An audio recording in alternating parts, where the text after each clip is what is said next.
Alright, today we are working on a 2013 Maxxforce 9 engine. This is actually a continuation video. There's actually going to be 4 parts to this repair. This is the 4th video, but if you didn't get a chance to watch the other 3 videos, don't worry, I got your back. I'll put the links to those videos in the description down below. But just so you know what to expect during this video, we're going to be cleaning out the after treatment injector, we're going to be assembling the EGR mixer housing, and we're going to be installing it on the engine. So let's get to it.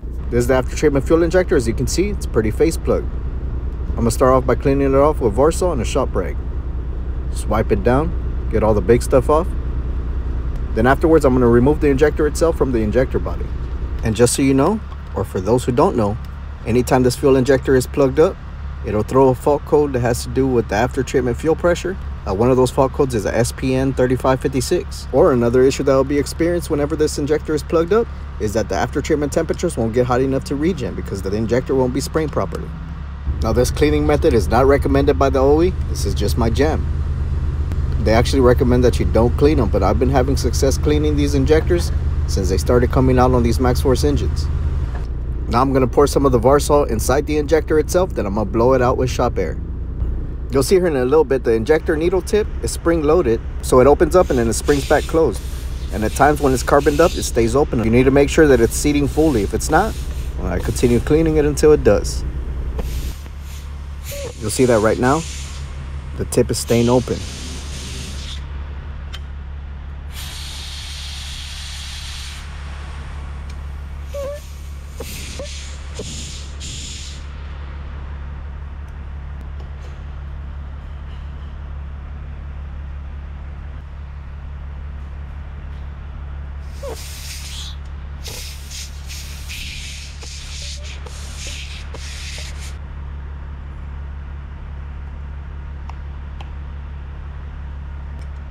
You can also see as I'm spraying it, I'm turning the injector itself. That way the airflow can go through all sides of the injector tip. So at first it was staying open, but now you can see it's bringing back closed and it's seating fully. We're just about ready to reinstall it. And to verify that the injector is working properly, you can run an after treatment fuel injector flow test. And this is the part number for the after treatment fuel injector gasket. This is the updated part number, and I'll show you the difference between the old style and the new style gasket. This is the new style gasket. You can see it's got a large opening for the after treatment fuel injector. And check out this old style. Just had this small opening and it was getting plugged up way too often when they had it set up like this. So make sure that you got the new style with the large opening. Now, if you remember in the diagnostic video, the first video of this series, I mentioned that I was going to remove the EGR valve and clean it. But during the removal process, it snapped off.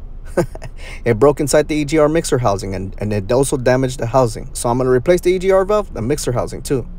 Here's the part number for the EGR mixer housing kit, and I'll show you what it comes with here in a little bit. It comes with the EGR mixer housing. The mixer housing does have the grid heater element installed right here. It doesn't come with the intake throttle valve, and it doesn't come with the EGR valve either, but it does have the EGR valve O-rings and the bolts to install it. As the intake throttle valve O-ring has the EGR mixer housing mounting gasket, mounting bolts. And the housing doesn't come with this intake heater relay either. So I took this off of the old one. I'm going to install it on the new one. I'll show you how it's set up here in a little bit. And it also doesn't have the grid heater power supply stud either. I'm going to install that also.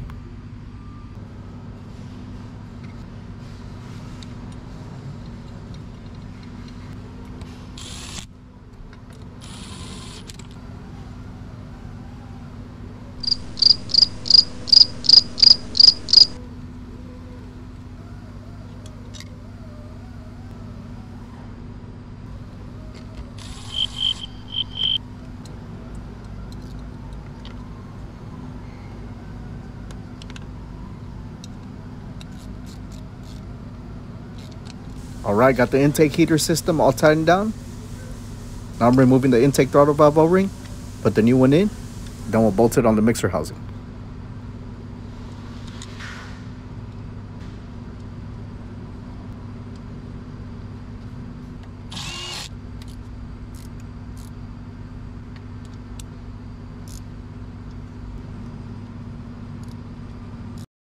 Now we'll mount the mixer housing, then we'll install the EGR valve. Here's the new EGR valve. Comes with the O-rings installed. And here's the part number. I'm going to start off by lubricating the O-rings, then we'll install it. Now to remove the EGR valve, you do need a special tool. But to install it, you just drive it down with the bolts, and I'll show you how to do it here in a little bit. Just place the EGR valve inside the housing. I'm going to start the bolts by hand. Then I'm going to drive the bolts down evenly.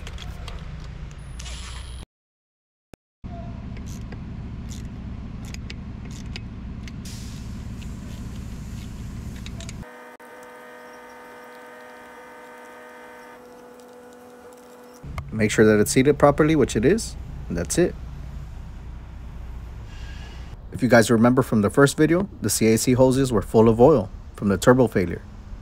And this is what I used to clean them out. Some engine degreaser. Purple Power, the good stuff. Alright guys, that's going to be it for this series. If you watched all 4 videos, I appreciate you. That was all I was able to record for the repair process. I hope you guys enjoyed it. I hope that it was helpful. And if you enjoyed these videos, make sure you like, comment, and also hit that notification bell for the next video. Catch you guys on the next one. Thanks for watching.